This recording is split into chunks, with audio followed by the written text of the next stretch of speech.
light we will follow. Hi, and welcome to another episode of Trinity Talk Live, water cooler conversation from a Christian perspective. I'm Ken Coughlan. Let me introduce our panel today. Seated to my right is Lori Hinman. Lori has been the small groups and Bible studies leader here at Trinity for the past 3 years. She also volunteers leading the international mission trips here. She previously led the women's ministry for about 4 years and has been married for 30 years to her husband, Mike. They have 2 boys of college age, Jeremy and Jesse, and she has grown up here in Trinity, been here for about 45 years. Thank you very much. Welcome, Lori. Thanks for coming. Thanks. And seated to my left are Brian and Emma Carver. The Carvers have been members at Trinity since 2003, after Brian got out of active duty with the Army. He's married to Dawn. They have 2 children, Emma, 14, who is here with us today, and Joshua, who's 17 years old. Brian is a Baltimore County police officer and has been with them since 2003. He has gone on many mission trips to Biloxi and Lakeshore, Mississippi, and in 2014, he and his son went to Ecuador with Emmanuel Lutheran for a 2-week mission trip. They helped build a school and a church in Quito. This past April, Brian and Emma went on Trinity's mission trip to Guatemala. Thank you very much for joining us. Welcome, Brian and Emma. Thank you for having us. So, without further ado, we're going to launch right into our first segment of the day, which is our current event segment. All right? First story number 1. The Christian Post is reporting that pastors in China are reporting new converts to Christianity in numbers of up to 100,000 per year. This is despite China's atheistic government cracking down on religious belief, especially amongst non-sanctioned house churches. For example, the day before Easter this year, a Christian pastor was detained for leading a group in the song Jesus Loves You. In February, 5 Christians were sentenced to 3 to 7 years in prison for purchasing and selling forbidden Christian devotional books. And in January, 5 Christians were arrested for holding a Bible study without government approval, and they were each sentenced to 3 years in prison. Despite all of this, however, the church in China is reporting growing numbers at a staggering pace. ChristianHeadlines.com is reporting on a new report out of Vanderbilt University, which says that people who attend church services may reduce their risk of premature death by 55%. The study, I don't think it works that the more services you go to, though, you can actually live forever just by going to church every single weekend. I think there's a cutoff. But the study looked at 5,000 people and found that those who did not attend church at all were twice as likely to die prematurely as those who attended at least once in the past year. Now, the professor who wrote this report suggested that things like social support, a sense of compassion, and personal holiness are all a result of church attendance. It's something you gain by going to church. All of those are also known to help reduce stress. And the lower our stress levels, the longer and the healthier our lives tend to be. So those are our current events. I'm going to open it up to the panel right now. Whoever wants to talk first, I will allow to talk first. What stood out to you guys? I like the first one, China. Having so many new converts per year, I think that's fantastic. But it reminds me of the early church and the fact that the apostles were all about house churches, and that's how the church grew. So, and the persecution was there, just like it is in China. And it's funny because people think that if persecution happens to a group, that it will quell the fire of that group, and usually it ends up doing the opposite. And it seems like that's what's happening in China. Especially throughout the history of the Christian church. Yeah. I'm curious, you mentioned the early church was dealing with house churches. Is that something that maybe here in the West we've lost some of when we have the larger gatherings? Yeah, the era of the megachurch, I think, has taken over that whole concept of small is good, and that's why small groups is such a good fit, because it kind of started in the early church like that. But yeah, the mega churches have kind of overrun that whole concept of you don't house get churches. You don't get as much of a personal connection with the people you're worshiping with. Yeah. So yeah, it's different. Yeah, Brian, Emma, anything stand out to you in those stories? Well, the last one about a better life or less stressful life where you go to church, and connection with small groups. I know we joined a small group when we first got here, and it's just been amazing, the bond that we have formed with our group, and I know it's put a lot less stress in my life just to be there with them, to be able to talk to them and know, they're going through the same problems I am, be able to talk about our problems and get through things. Yeah, I think we've lost maybe some of that. I like your analogy to the early church. That's what the early church was, and maybe Absolutely. if we're when you look at this first story about what's going on in China, then maybe there's going to be a lesson there for us, that if you really want to withstand some of the slings and arrows that are going to be cast our way as Christians, part of the way to do that isn't just, I mean, it's very important, don't get me wrong, I don't want to diminish the importance of coming to worship every single weekend and gathering fellow believers, but in addition to that, if you have a support group in the form of a small group where you actually have made those personal connections, and you have someone like you're saying that you can talk to, can help work through your problems, through your stress levels, things like that, maybe that's a lesson that we could take from that. They're growing for a reason. It's because of that environment, probably. It's funny you mentioned the flaming arrows. We were doing the study on the armor of God, and we're talking about the shield, the shield of faith, and we were learning that on the outside of the shield were hooks, so that the Roman army could hook their shields together, and so together they were stronger. In our case, we would be stronger in our faith, hooked together by some common bond. In their case, they were literally physically hooked together, and their line of defense was stronger that way.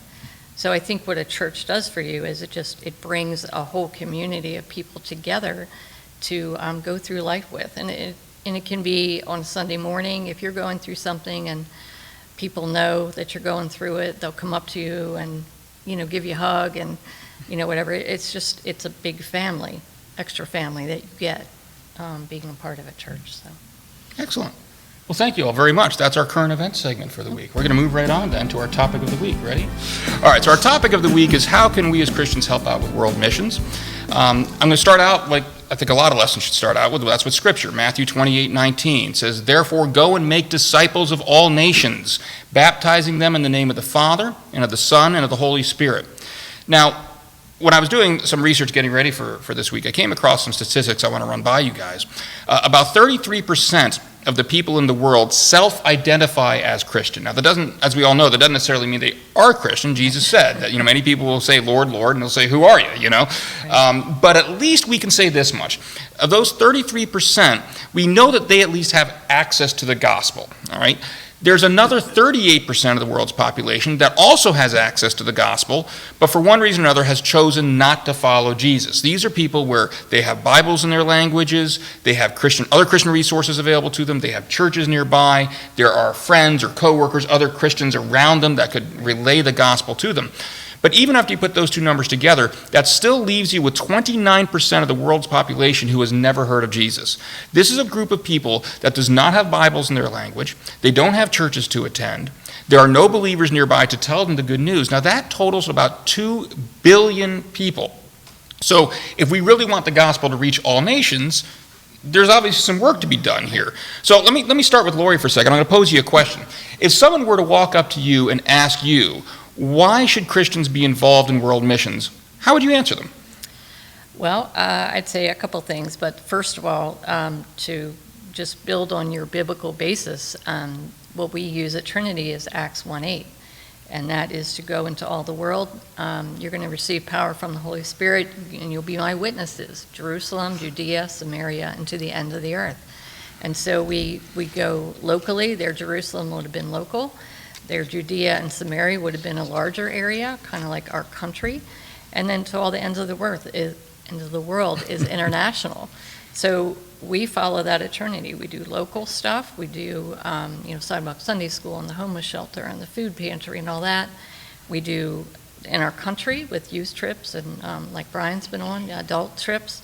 And then we've done international in Haiti, Puerto Rico, and now Guatemala. So again, we follow a biblical basis too. We're told to go and make disciples, and so we go locally, we go nationally, and we go internationally.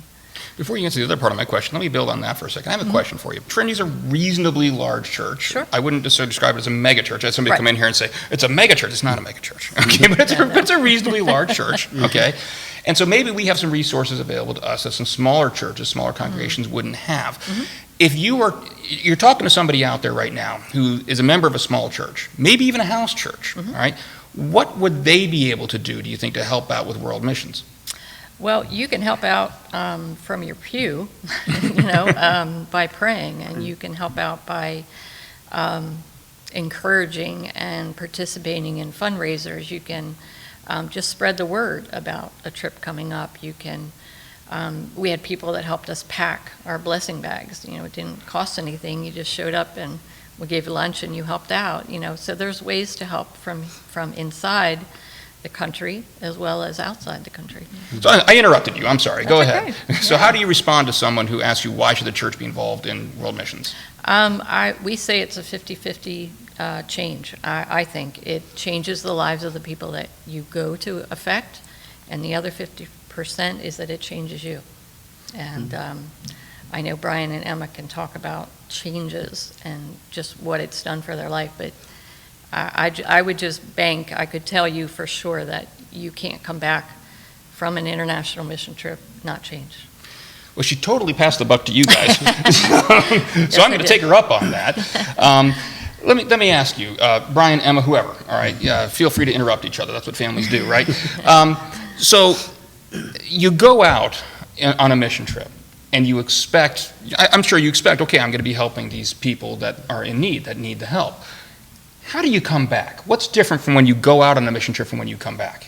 I feel like they helped me more than I helped them. Like, I helped a lot, but I came back and it was definitely eye-opening, and I saw how much that I had that I didn't take for, like, I took for granted or whatever. And it was just an amazing experience, and I just knew that I should be grateful for everything.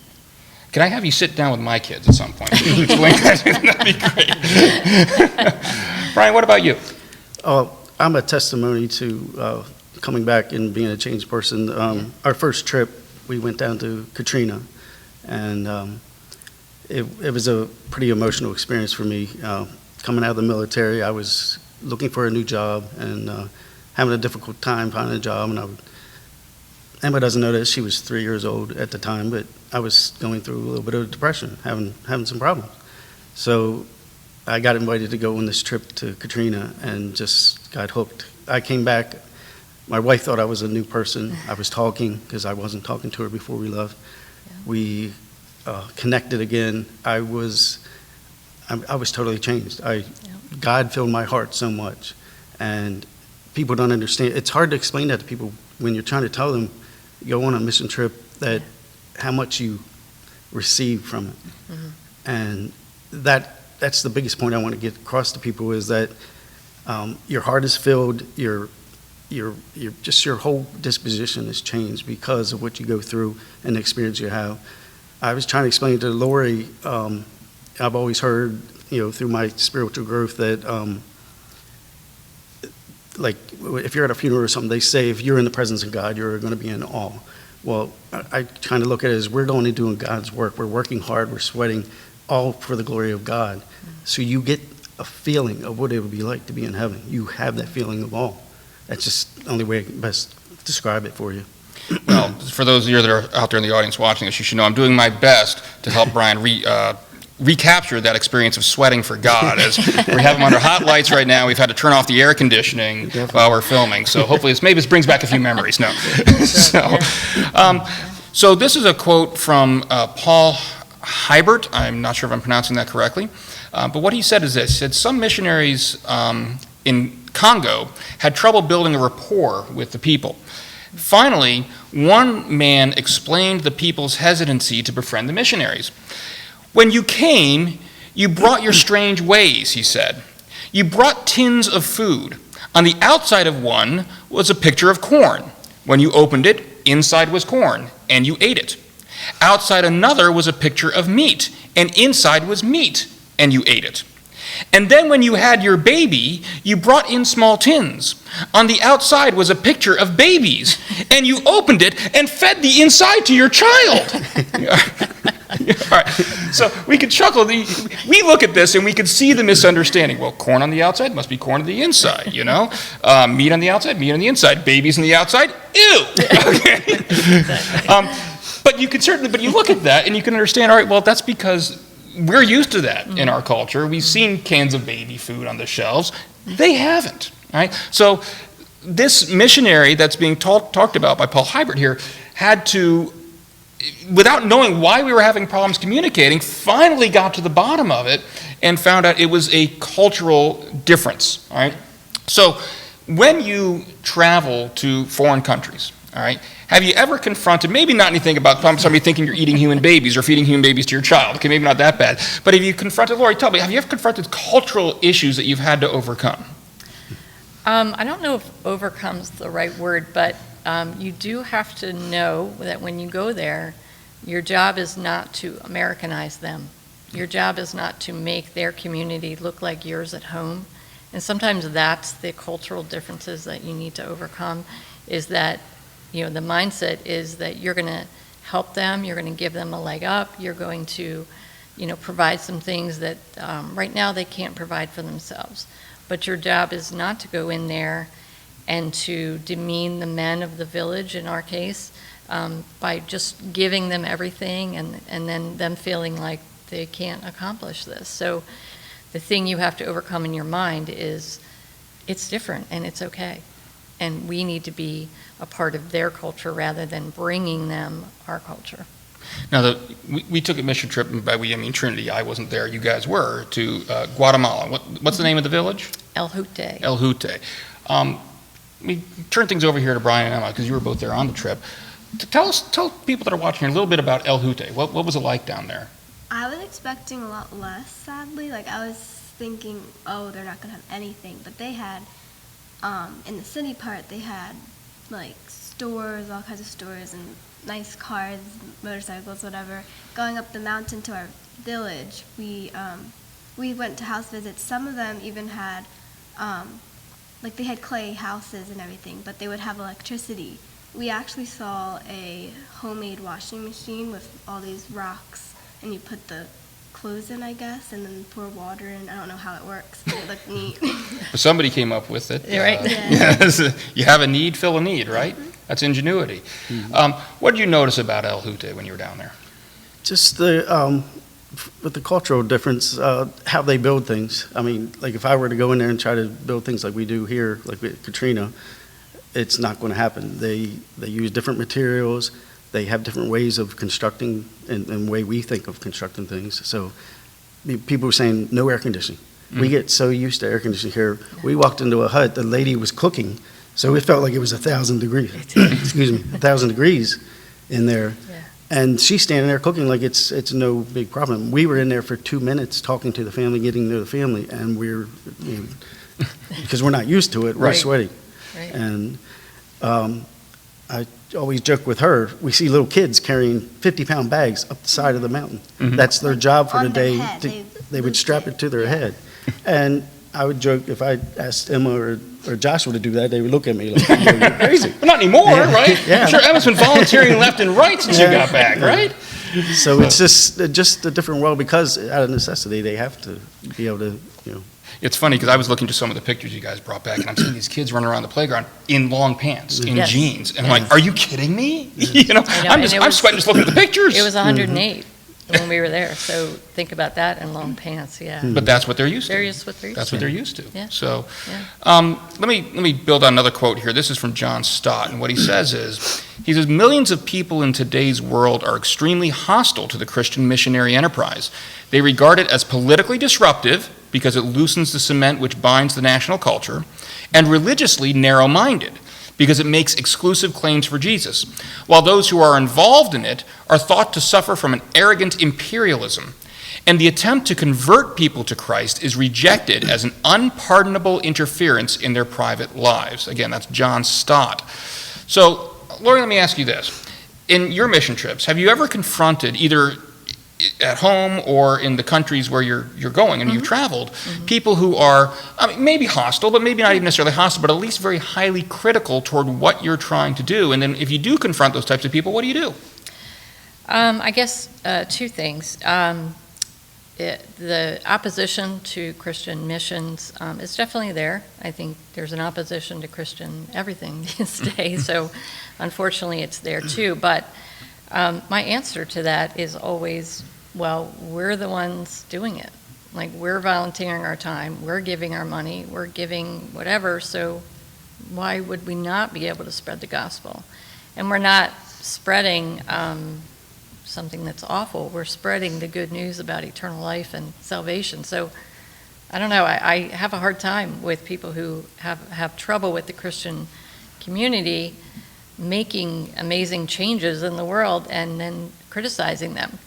So that's my first thing. But there are always people that say we should just focus our money here. We should focus our money here. You know, it's got to be local. It's got to be national. We don't need to take care of anybody else in the world. And that's the perspective of what Brian and Emma were saying of things are really different. And when you go internationally and you realize,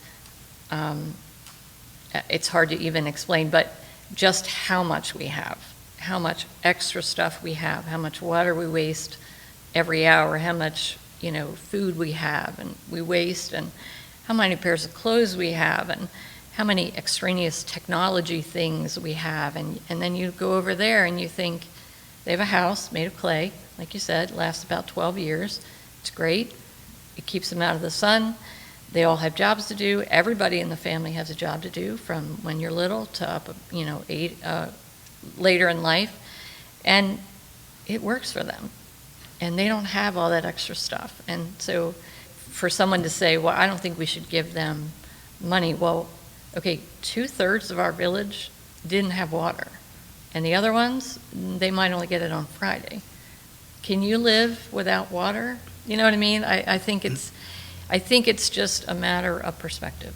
But yeah. Let me ask Brian and Emma, when you got down there to El Hute, or Brian, in your case, in any of the mission trips you've gone to, now your trips have been what might be termed short-term mission trips, so like weeks at a time. Or 2 weeks. Right. Now, when you go to these destinations, are there people that are there on a more long-term basis to assist you, to help you out, to help you adjust to the culture and understand what you're doing? And if so, what kind of assistance have you found that they've been able to give you that maybe you're... Let me explain the reason I'm asking the question, all right? I think there might be some hesitancy by some people who are looking at, maybe I don't want to go on a mission trip because they're afraid of the unknown, all right? So my question is, what kind of support did you feel that you had, and whether this most recent mission trip or any of the ones that you've gone on?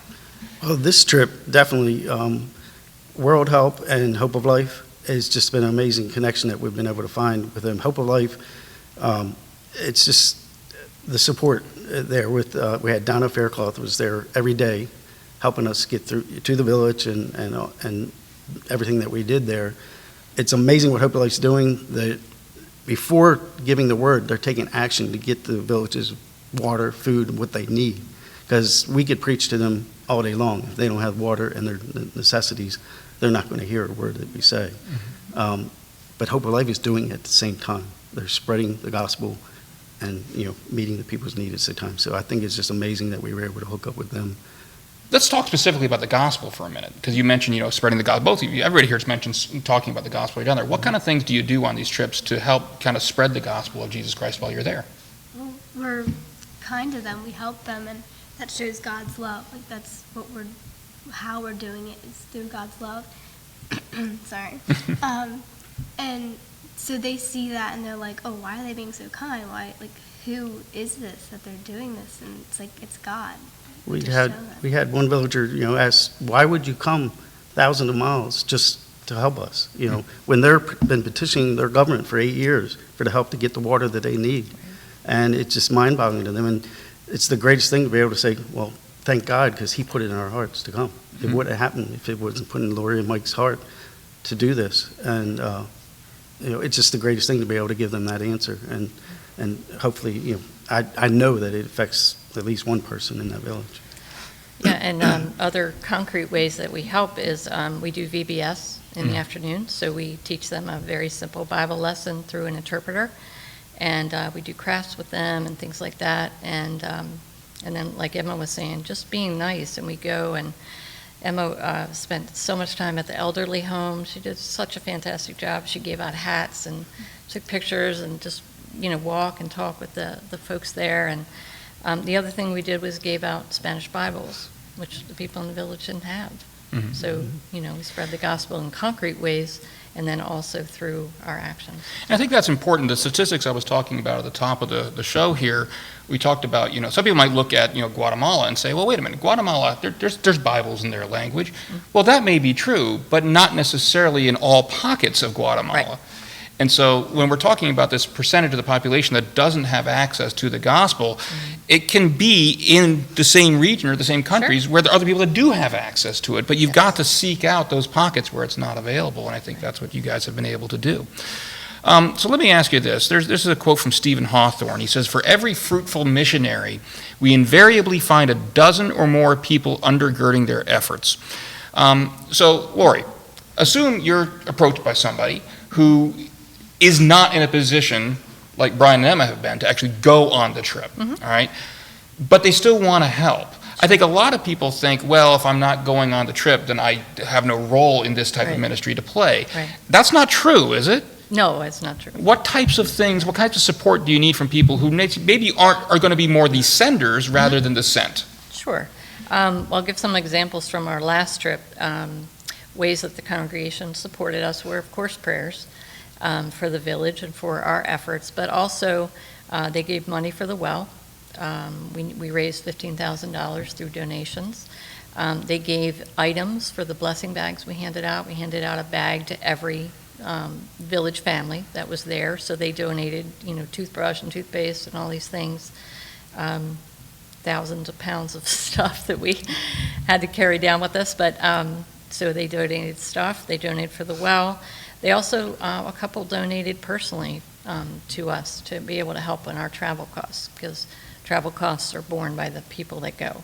Trinity doesn't provide for that. Trinity just provides for the village improvement. So some people, that was their heart, to do that. And some people just helped packing bags or things like that. For the next trip, we'll be probably doing VBS again, and we're going to build a bathroom, and then possibly do a little bit more with water if we have some money left over, because there's still a huge part of the village that I don't think is going to get water from that well that we bought, because it's so spread out. Excellent. Well, there's one last topic I want to hit on with everybody here at the table. Emma, all right, this is your first international missions trip, right? How do you find this has impacted you after you've returned from this trip, maybe changed the person you are, whatever, maybe contrasting to what it's been like with your more local trips you've done in the past? Well, I definitely came back from this one saying, I didn't want to come back. I wanted to stay. Even in 108-degree weather? That means that's an impact. Let me tell you. It's an impact. So I came back, and so I know I couldn't stay there because I had to come back to school, but I could be a missionary just in my life. I didn't have to go out to Guatemala or anywhere to mission, and that's the greatness of it. All right, well, I hate to relay this to Brian now. After that quote, if she decided she can be a missionary in her life, I don't know how you're going to top that. You're going to look inferior no matter what you answer now. But given that, how has it impacted you? How have these trips impacted you when you've come back? As I was saying earlier, it's just an amazing feeling you have when you come back. This trip, it's being able to see my daughter grow, just to be able to slow down and spend that whole week and just the two of us, nothing, no distraction.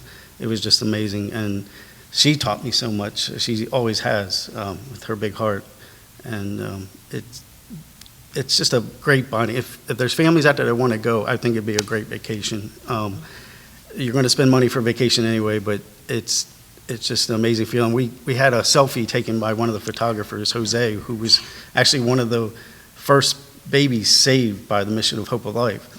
And he took this selfie, and I put it out on social media saying, if you want to have a great time, come join us. And we're in the back of a cattle car, 23 of us.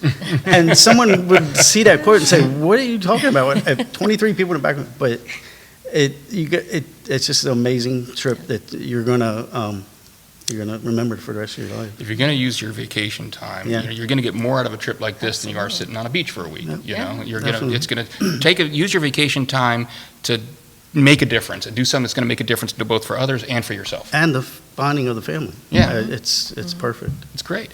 We'll tell you what, we're going to put a link to their website in the show notes for this video. Cool. So anybody that wants to learn more about Hope for Life, just look at the show notes of this video and you can check it out right there. All right, well, thank you very much, everybody, for joining me today. Thank you. I thought we had a Thank good you. conversation. Did you have fun? Yes. Good. We did.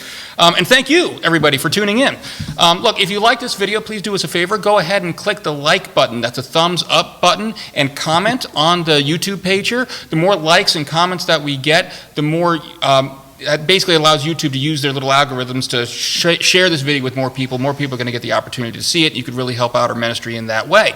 We're going to be back next week, again, next Tuesday at noon, where our topic that week will be, how can we help our youth hold true to the faith once they leave our home? So please subscribe to the YouTube channel here. There you're going to stay up to date with all our videos. There's a lot more here on the Trinity Joppa channel other than just Trinity Talk Live. So I invite you to please go ahead, check it out, see what else we have to offer. And tell other people about us, tell about this program and about the channel in general. We'd really appreciate it. Thank you all again. Thank you to the guest again this week. I really appreciate it. You guys taught me something here today. This wasn't my strong suit topic-wise, so I learned something today. And I really very much appreciate it. And thank you, everyone. See you next week, and God bless. In your word we will follow.